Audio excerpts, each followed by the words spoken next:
A gente está vendo fenomenologia, mais uma proposta dentro da psicologia de como a gente pode pensar o ser humano, de como a gente pode construir as nossas práticas. É, antes de tudo, uma filosofia, então, convite para que a gente pense a respeito das ciências que compõem a psicologia e que a gente possa, com isso, então, ter uma boa prática, que a gente possa explorar, no bom sentido, os domínios da nossa técnica para utilizar para a contribuição do ser humano, para trazer aí o verdadeiro bem para o ser humano. Então, uma das coisas que o Russell já colocou lá, fazendo a crítica à ciência, era justamente a técnica ter se separado da reflexão filosófica, que é ela que permite a gente pensar as questões éticas da ciência, da nossa prática, é ela que permite pensar o que está guiando a nossa prática, não é mesmo? E o Russell falava da necessidade da gente pensar o que é a razão, antes mesmo de dizermos que conhecemos isso ou aquilo do mundo, que é a razão. Por isso se chama fenomenologia transcendental. A gente transcende esse papel clássico da razão que vem do Descartes para que possamos realmente conhecer os fenômenos, realmente conhecer o mundo e realmente conhecer a própria razão. Então a gente não pode fazer esse movimento de conhecer o mundo sem antes conhecer a razão.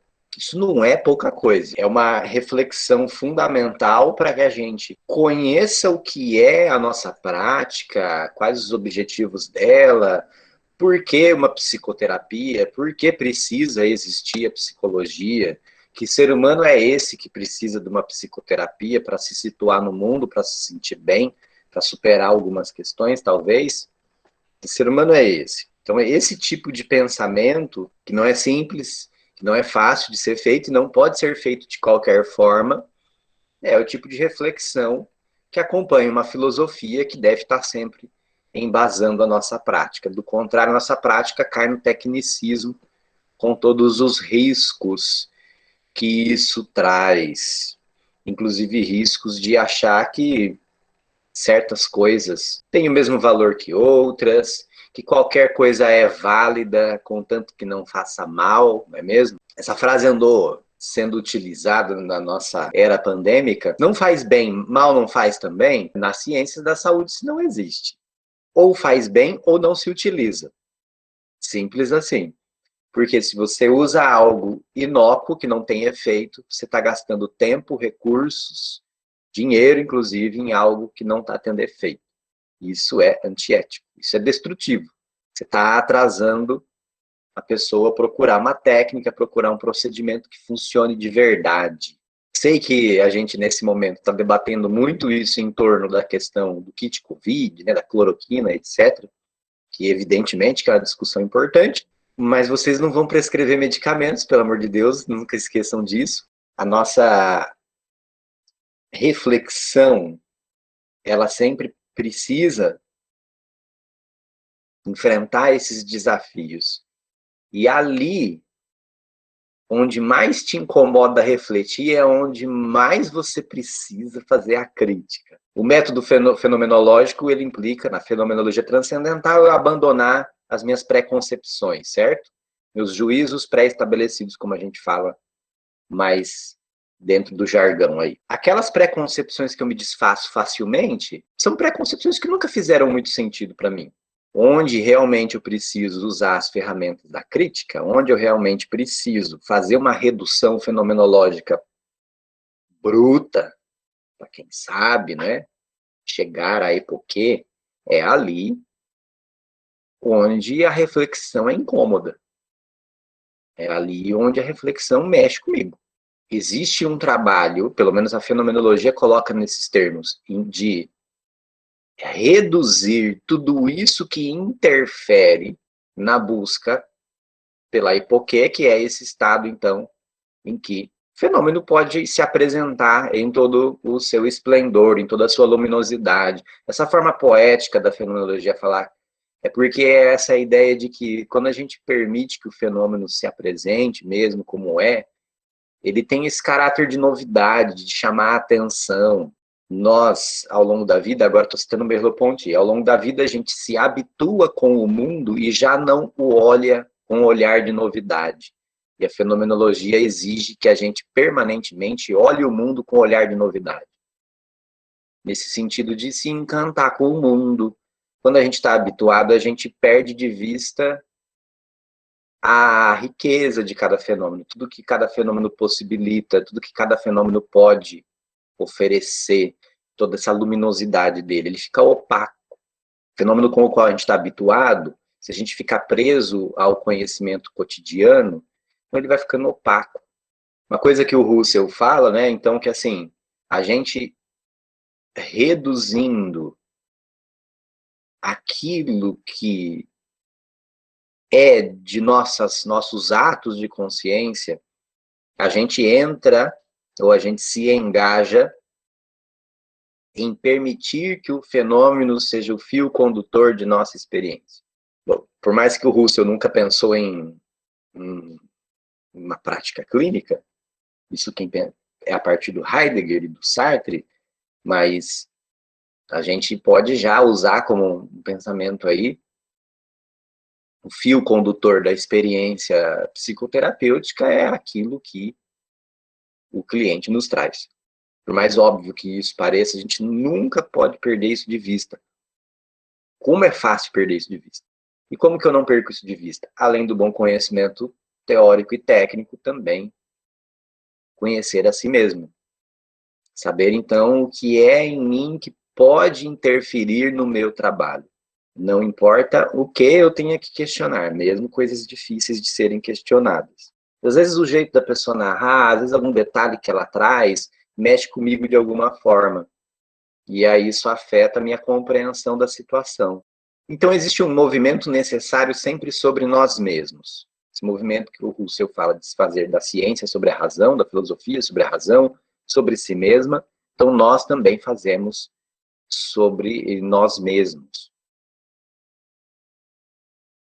De maneira a gente compreender quais são as nossas questões. Só que isso é feito com as boas ferramentas da filosofia, da teoria, tá? Porque também não é incomum a gente achar alguém assim que se acha o sábio da floresta, o monge do alto da montanha. Então a pessoa assim, não preciso mais me aprofundar na teoria.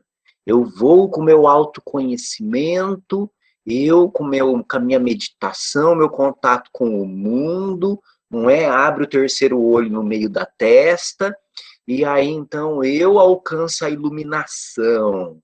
Uau, o Buda que há em mim vai emergir e eu encontrarei o caminho do meio, por conta própria, assim. Ô, meu amigo, minha amiga, menos, né? Desce do pedestal aí, né? Desce do pedestal aí, né? Tipo, o fodão que alcança a iluminação sozinho. É, não, né? Isso daí é uma história muito popular, isso daí é para alguns, né? Foi para alguns na história.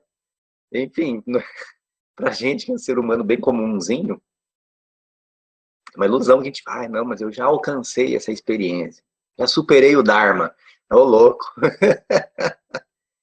Quando a gente se vê tentado, então, não preciso, não, eu vou dar conta na minha profissão de psicólogo, vou dar conta dessas dificuldades aqui sozinho, sem supervisão, ou sem psicoterapia, ou sem pelo menos botar um fim de semana a bunda na cadeira e ralar de estudar, né?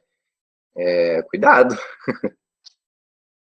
Cuidado que é aí que as besteiras acontecem. Confiar muito no que sente. Não, mas eu sinto que esse caso anda assim. Sente o quê?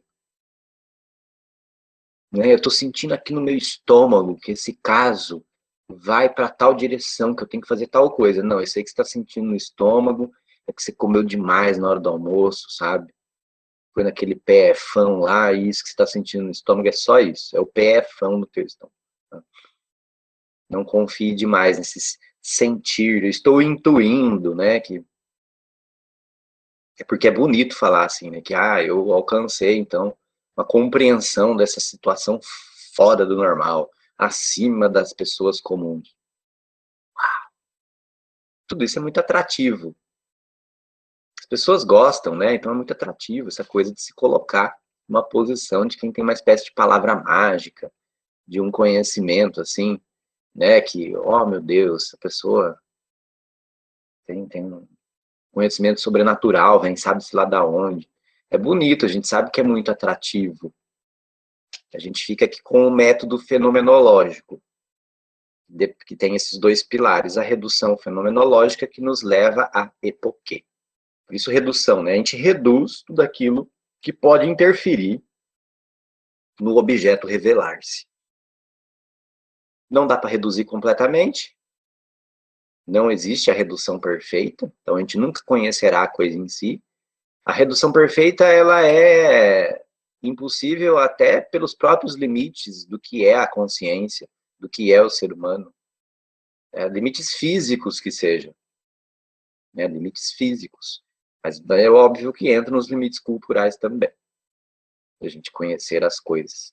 Dobrar-se sobre esses limites culturais para conhecê-los e suspendê-los da melhor forma possível é o nosso objetivo. Em qualquer linha da psicologia, com a qual você trabalhe, em qualquer área que você trabalhe, é preciso isso. É um trabalho constante, então, da gente se aprofundar nessas questões pessoais e de teoria.